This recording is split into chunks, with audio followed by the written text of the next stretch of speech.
कांग्रेस अध्यक्ष मल्लिकार्जुन खड़गे ने पीएम मोदी और अमित शाह से इस्तीफा मांग लिया है। कांग्रेस जो अब तक आरोप लगाती थी कि बीजेपी ईडी जैसी संस्थाओं का इस्तेमाल करके विपक्ष को खत्म करना चाहती है, अब ये आरोप सच साबित हो गए हैं। खुद कोर्ट ने ईडी को फटकार लगाते हुए राहुल गांधी के पक्ष में बड़ा फैसला लिया है।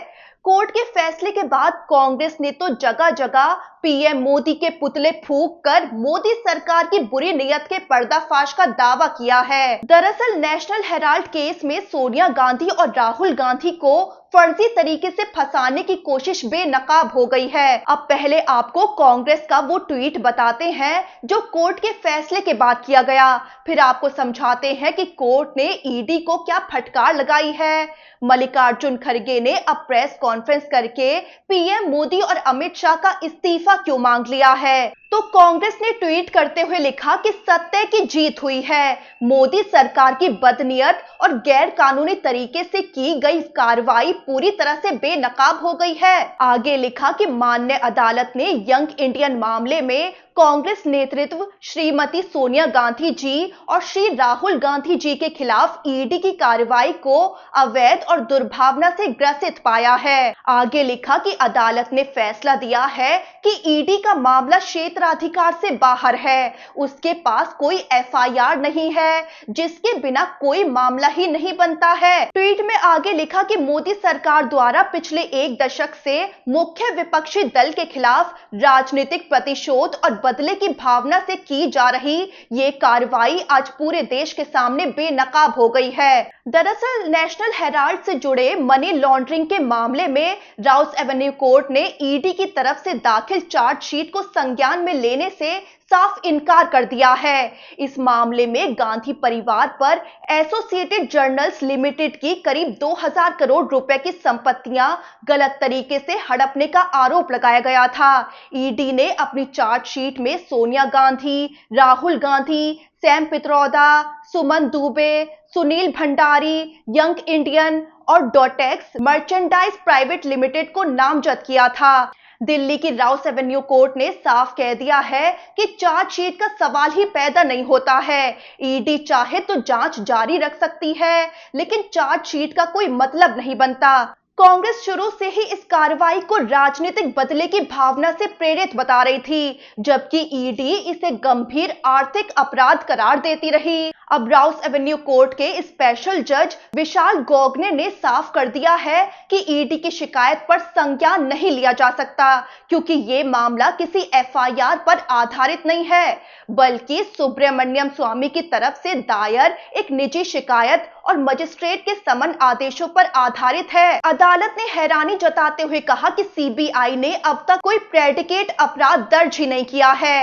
एफआईआर के बिना मनी लॉन्ड्रिंग की जांच और अभियोजन शिकायत कायम नहीं रह सकती। कोर्ट ने यह भी कहा कि निजी व्यक्ति की शिकायत के आधार पर मनी लॉन्ड्रिंग की कार्रवाई कानूनी रूप से टिकाऊ नहीं है। इसी वजह से मामले के गुण दोष या अन्य तर्कों पर विचार करने की जरूरत ही नहीं है। वहीं कोर्ट के फैसले के बाद कांग्रेस अध्यक्ष मल्लिकार्जुन खड़गे ने प्रेस कॉन्फ्रेंस करके मोदी सरकार और बीजेपी पर तीखा हमला बोला। उनके साथ वरिष्ठ वकील और कांग्रेस नेता अभिषेक मनु सिंघवी, कांग्रेस महासचिव केसी वेणुगोपाल, जयराम रमेश और पवन खेड़ा भी मौजूद रहे।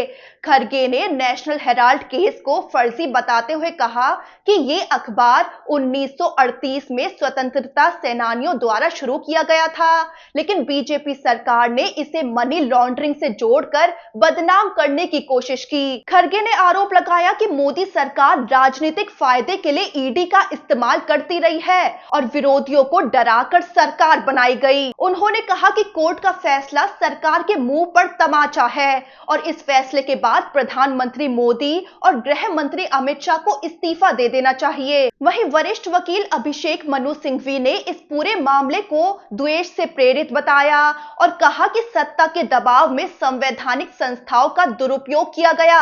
वहीं कोर्ट के फैसले का असर सड़कों पर भी देखने को मिला। राजस्थान के चित्तौड़गढ़ में बीजेपी कार्यालय के बाहर कांग्रेस कार्यकर्ताओं ने जोरदार प्रदर्शन किया। बड़ी संख्या में कार्यकर्ता मौके पर पहुंचे, केंद्र सरकार और ईडी के खिलाफ नारेबाजी की और प्रधानमंत्री मोदी का पुतला भी फूंका। प्रदर्शनकारियों ने कहा कि ये आंदोलन न्याय के समर्थन और लोकतांत्रिक संस्थाओं के दुरुपयोग के विरोध में है। कार्यकर्ताओं ने नहीं झुकेंगे, नहीं डरेंगे के नारे लगाए और साफ संदेश दिया कि कांग्रेस दबाव की राजनीति से डरने वाली नहीं है। ये प्रदर्शन शांतिपूर्ण रहा, लेकिन जोश और नारों की गूंज साफ सुनाई दी। इसी तरह और कई जगहों पर भी कांग्रेस कार्यकर्ताओं ने पीएम मोदी का पुतला फूंका और विपक्ष के नेताओं को झूठे मुकदमों में फंसाने का आरोप लगाते हुए विरोध दर्ज कराया। नेशनल हेराल्ड मामला बीते एक दशक में राजनीतिक प्रतिशोध का प्रतिनिधि उदाहरण बन गया है। राहुल गांधी से इस केस में 55 से 60 घंटे तक पूछताछ हो चुकी है, लेकिन अब तक कोई ठोस अपराध सामने नहीं आ पाया।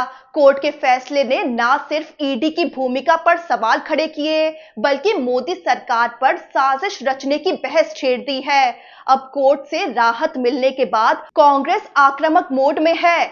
जिस मामले पर मोदी सरकार राहुल गांधी और सोनिया गांधी को घेरती रही, वो मामला ही कोर्ट ने मानने से इनकार कर दिया है। अब सवाल ये है कि विपक्ष के हमलों का मोदी सरकार और बीजेपी क्या जवाब देती है।